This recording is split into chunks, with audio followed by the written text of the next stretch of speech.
ಇವತ್ತು ವಿಮಾನ ಖಂಡ್ರೆ ಅವರು ನಿನ್ನೆ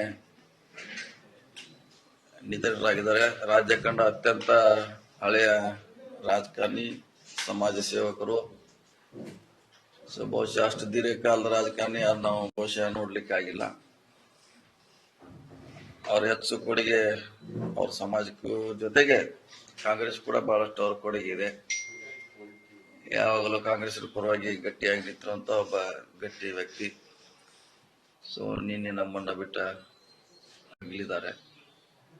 ಅವ್ರ ಕಾಲಾವಧಿಯಲ್ಲಿ ಸಾಕಷ್ಟು ಹೋರಾಟಗಳನ್ನು ಮಾಡಿದ್ದಾರೆ, ಪ್ರಚಲಿತರು ಅವರು ಈ ರಾಜ್ಯಕ್ಕೆ. ಬಿಟ್ಟಾಗ್ಲಿ ಕೂಡ ಅವರ ವಿಚಾರಗಳು, ಹೋರಾಟ, ಆದರ್ಶ ನಮ್ಮ ಜೊತೆ ಇದ್ದೇ ಇರ್ತೈತೆ.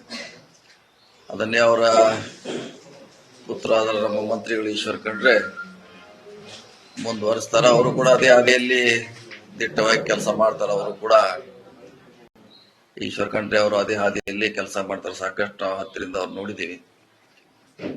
ಅವ್ರು ನಮ್ಮ ಬಿಟ್ಟಾಗಲಿ ಕೂಡ ಅವ್ರ ವಿಚಾರಗಳು ಇರ್ತಾವ ನಮ್ಮ ಮಾತನ್ನ ಹೇಳುತ್ತಾ, ಜೊತೆಗೆ ಅವ್ರ ಕುಟುಂಬಕ್ಕೆ, ಅವರ ಸಮಾಜಕ್ಕೆ, ಅವರ ಸಂಘಟನೆ, ಅವರು ಆದರ್ಶ ಆಗಿರ್ಲಿ, ಅವರೆಲ್ಲ ಮುಂದೆ ಅವರ ಆದರ್ಶ ಪಾಲನೆ ಮಾಡಲಿ. ಅವರ ಕುಟುಂಬಕ್ಕೆ ಅವರು ಆಗಲಿ ಹೋಗಿರುವಂತ ಏನು ದುಃಖಿದೆ ಅದ್ರಲ್ಲಿ ನಾವು ಕೂಡ ಭಾಗಿಯಾಗಿದ್ದೀವಿ ಅಂತ ಹೇಳಿಕೆ ಇಚ್ಛೆ ವ್ಯಕ್ತ ಮಾಡ್ತೀವಿ. ನ್ಯೂಸ್ ಫಸ್ಟ್, ನಿರ್ಭೀತಿಯಿಂದ ನಿಮ್ಮ ಪರವಾಗಿ.